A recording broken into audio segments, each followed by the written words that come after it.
Hello guys, welcome to another video of stock market. Friends, Ventive hospitality limited guys एक upcoming IPO जो कि आज के दिन ओपन होने जा रहा है। जानेंगे complete analysis, business model, financial condition, performance, GMP कितना चल रहा है, लिस्टिंग कितना मिलेगा, अप्लाई करें या फिर नहीं, इन सभी पॉइंट्स को चलिए फ्रेंड्स वीडियो स्टार्ट करते हैं।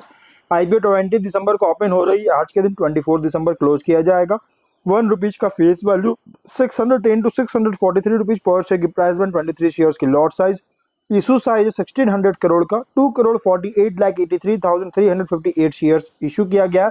Fully fresh issue, ₹30 employee discount दिया गया है।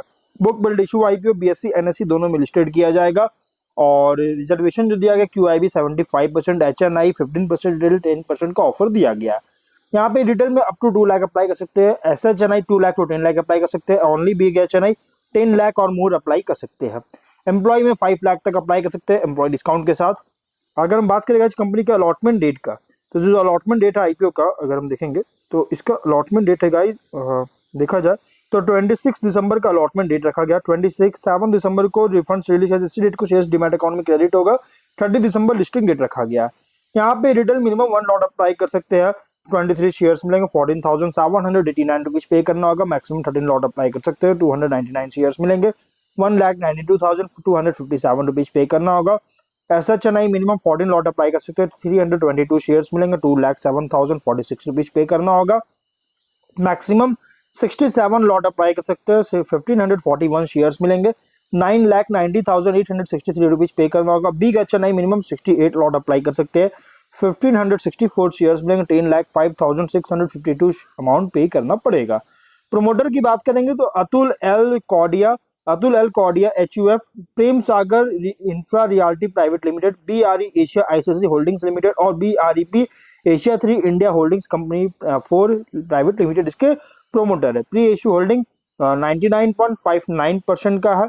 अगर हम इसके बिजनेस की बात करें तो फेब 2002 में इनकॉर्पोरेट किया गया था, जो कि हॉस्पिटैलिटी बिजनेस में इन्वॉल्व है। कंपनी जो बिजनेस करते हैं हॉस्पिटैलिटी बिजनेस करती है। प्राइमरी फोकस कर रहा है बिजनेस पर और लीजर सेगमेंट पर। प्राइमरी फोकस है जो कि हाई एंड लग्जरी होटल्स और रिजॉर्ट्स के डेवलपमेंट और मैनेजिंग पर जो है फोकस कर रहा है। मतलब कि हॉस्पिटैलिटी बिजनेस कर रहा है जो कि हाई एंड लग्जरी होटल्स और रिजॉर्ट्स है। 30 सितंबर के अकॉर्डिंग 11 ऑपरेशनल हॉस्पिटैलिटी एसेट्स है इंडिया और मालदीव्स में, जो कि 2036 कीज है अब स्किल सेगमेंट का, अलग अलग अप स्किल सेगमेंट्स पर। और कंपनी का हॉस्पिटैलिटी एसेट्स जो है ये ऑपरेट किया जा रहा है या फिर फ्रेंचाइज किया जा रहा है ग्लोबल ऑपरेटर्स के द्वारा, जैसे मैरियट, हिल्टन, माइनर, एटमॉस्फेयर, जो कि ग्लोबल ऑपरेटर्स है। ये इन सभी के द्वारा फ्रेंचाइजी किया गया है या फिर एसेट्स जैसे खुद के द्वारा भी ऑपरेट कर रही है कंपनी कुछ होटल्स का। और प्राइम एरियाज पर जैसे लोकेटेड है, जैसे पुणे, बैंगलोर, और पॉपुलर टूरिस्ट स्पॉट्स होते हैं मालदीव्स जैसे हो गया, और सिग्निफिकेंट स्पिरिचुअल और कल्चरल सेंटर जैसे वाराणसी में इसका जैसे होटल्स है। और कंपनी का pre acquisition luxury hospitality asset जो है GAW मैरियट पुणे, और इसके पोस्ट एक्विजिशन के बाद लग्जरी हॉस्पिटैलिटी का पोस्ट एक्विजिशन जो हुआ है एसेट का कंप्राइज होने के बाद JW मैरियट पुणे हो गया, Ritz Catalan Pune, Conrad Maldives, अनांटारा Maldives, राया बाय एटमॉस्फेयर मालदीव्स, ये सभी जो है सो मतलब कि एक्विजिशन का हुआ किया गया है। कंपनी एक्विजिशन किया है JW मैरियट को पुणे में, और एक्विजिशन के बाद जो ये सभी जो बन चुके हैं होटल्स का।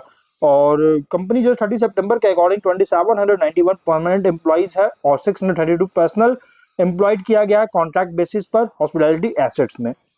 कॉम्पिटिटिव स्ट्रेंथ की बात करें तो प्रीमियम हॉस्पिटैलिटी एसेट्स है complemented by grade A annuities assets के द्वारा, और एस्टैब्लिश कर चुका ट्रैक रिकॉर्ड ऑफ डेवलपमेंट का और एक्विजिशन लेड ग्रोथ है देखने को मिला है इंडिया और मालदीव्स में। रिनोन्ड प्रोमोटर्स है ग्लोबल और लोकल एक्सपर्टाइज के साथ।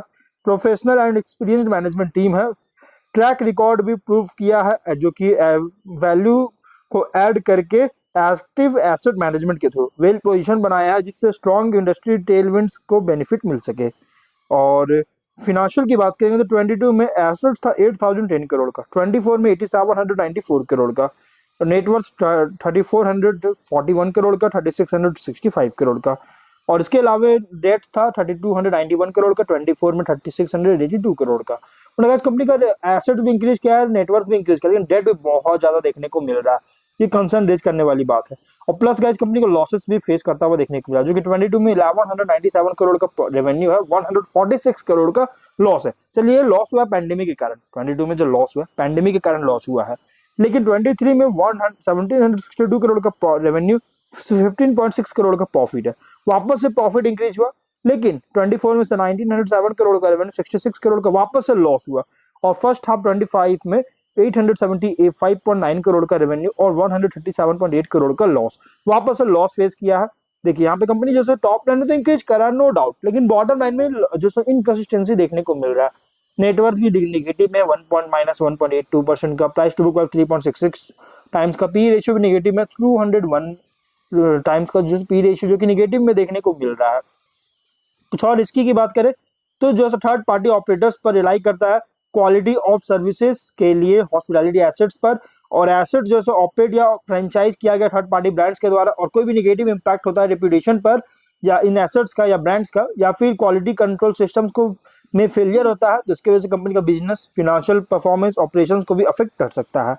Major portion of company assets operate या फ्रेंचाइज किया गया मैरियट और हिल्टन के द्वारा, जिसमें से 17 हॉस्पिटैलिटी एसेट्स में से 8 जो सिर्फ इन्हीं दोनों के द्वारा जो सो फ्रेंचाइज किया गया। अगर इन एसेट्स का कंट्रीब्यूशन अगर देखिए सब्सटेंशियल रेवेन्यू का, तो 22 में अगर हम देखेंगे तो 41.7%, 23 में 50.6%, 24 में 50.9% और 25 के फर्स्ट हाफ में 49% का कंट्रीब्यूशन था, जो कि कंपनी के प्रो फॉर्मा टोटल इनकम का था। और अगर ये लॉन्ग टर्म एग्रीमेंट में जो हुआ थर्ड पार्टी ऑपरेटर्स के द्वारा ये टर्मिनेट होता है या फिर रिन्यू नहीं कर पाती है, तो भी ऑपरेशंस और फिनेंशियल कंडीशन को अफेक्ट कर सकता है, नेगेटिव अफेक्ट हो सकता है।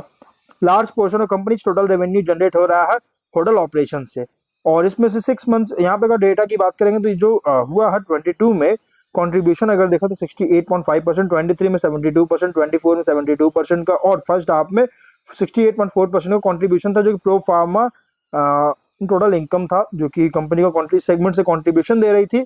एडिशनली सब्सटेंशियल शेयर जो है इनकम का ये डिराइव कर रहा था 4 लार्जेस्ट हॉस्पिटैलिटी एसेट्स से, जिसका कंट्रीब्यूशन था 22 में 60%, 23 में 58.8%, 24 में 58.2%, फर्स्ट हाफ में 52.8% का कंट्रीब्यूशन था।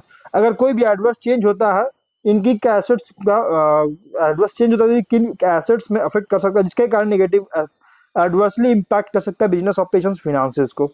यहाँ पे रिसेंट एक्विजिशन के पहले कंपनी का टोटल इनकम जो था ये ड्राइव था सोलली एसेट जो था पुणे में सिर्फ एक सिंगल था, जिसके द्वारा जैसे कंपनी का रेवेन्यू था, और large portion of total income जो है अब आने लगा है एसेट्स जो कॉन्सेंट्रेटेड है पुणे और मालदीव्स में। यहाँ से कंट्रीब्यूशन की बात करेंगे तो देखिए यहाँ पे जो है 24 में 32% का, 25 के फर्स्ट हाफ में 58%, क्योंकि यहाँ पे जैसे 24 में ही जो है कंपनी जैसे 24 के पहले ही है जो कि एक्विजिशन वगैरह किया गया था, और इसलिए गाइस कोई भी एडवर्स डेवलपमेंट होता है इन लोकेशंस का तो कंपनी के ऑपरेशनल्स और फिनेंशियल पोजीशन को भी सिग्निफिकेंट इंपैक्ट कर सकता है। कंपनी का एन्युटी एसेट्स की अगर बात करें तो जो देखने को मिला था 22 में 28.3%, 23 में 23.6%, 24 में 24.4% और फर्स्ट हाफ 25 में 28% का कंट्रीब्यूशन था, जो कि प्रो फॉर्मा टोटल इनकम का था। और अगर ये डिमांड जो है ऑफिस के लिए या फिर रिटेल प्रॉपर्टीज में डिक्लाइन आता है तो गाइस बिजनेस फिनेंशियल रिजल्ट्स को भी जो है सो नेगेटिवली इम्पैक्ट कर सकता है। लो ऑक्यूपेंसी रेट्स है कंपनी के हॉस्पिटैलिटी एसेट्स का, जिसके कारण business financial condition cash flows को भी अफेक्ट कर सकता है। यहाँ पे अगर हम देखेंगे तो कंपनी का जो प्रो फार्मा रेवेन्यू जो रूम से जनरेट हो रहा था, रूम इनकम से जनरेट हो रहा था, जो कि बुकिंग से, travel agents, intermediaries, other channel से जनरेट हो रहा था, यहाँ पे कंट्रीब्यूशन देखा जाए तो 22 में 40%, 23 में 33%, 24 में 32.5% का, और 25 के यहाँ पे जैसे बहुत ज़्यादा कंट्रीब्यूशन था, जिसके कारण अगर इसके डिस्ट्रीब्यूशन चैनल्स को कंटिन्यू करने में, जो क्या लार्ज शेयर ऑफ बुकिंग जो हो रहा है इसको कैप्चर करने में कंटिन्यू नहीं कर पाती है, जिससे कंपेयर है करे डायरेक्ट बुकिंग चैनल्स का, इसे कंपेयर में अगर नहीं कर पाती है डिस्ट्रीब्यूशन को लार्ज नहीं कर पाती है, तो गाइज कंपनी को जो हायर कमीशन कॉस्ट पे करना पड़ता है। क्योंकि देखिए जो अदर चैनल होते हैं, थर्ड पार्टी चैनल जो होते हैं ना, वो कमीशन वगैरह जो है कॉस्ट करते हैं, तो इसलिए गाइज थोड़ा सा इंपैक्ट कर सकता है कंपनी को। कॉम्पिटिटर्स जैसे नेगोशिएट कर सकते हैं मोर फेवरेबल टर्म्स पर एजेंट्स के साथ, इंटरमीडिएरीज के साथ, जिसके कारण कंपनी का टोटल इनकम को जो है रिडक्शन देखने को मिल सकता है, जिसके कारण बिजनेस अफेक्ट हो सकता है। मतलब कि कंपनी को खुद से जो है बुकिंग जो है सो डायरेक्ट बुकिंग चैनल से जो है इसको कंट्रीब्यूशन इंक्रीज करना पड़ेगा। 30 सितंबर के अकॉर्डिंग आउटस्टैंडिंग बोरोइंग्स 3609 करोड़ का, अगर इसको रिपे नहीं कर पाता तो फिनेंशियल स्टेबिलिटी को इंपैक्ट कर सकता है। कंपनी डायरेक्टर प्रोमोटर सब्सिडियरीज जो है सर्टेन ऑनगोइंग लीगल प्रोसीडिंग्स में इन्वॉल्व है, एडवर्स जजमेंट आता है इन केसेस का तो बिजनेस प्रोस्पेक्ट को भी अफेक्ट कर सकता है। तो ये गाइस कुछ रिस्की पॉइंट भी है। और अगर हम इसके जीएमपी की बात करें 63 रुपीज का चल रहा है, 706 रुपीज पे लिस्टिंग हो रही है, 9.8%, एक बहुत ही मिनिमम लिस्टिंग मिलने जा रहा है, कोई बहुत अच्छी नहीं बल्कि एक बहुत ही मिनिमम लिस्टिंग मिलने जा रही है।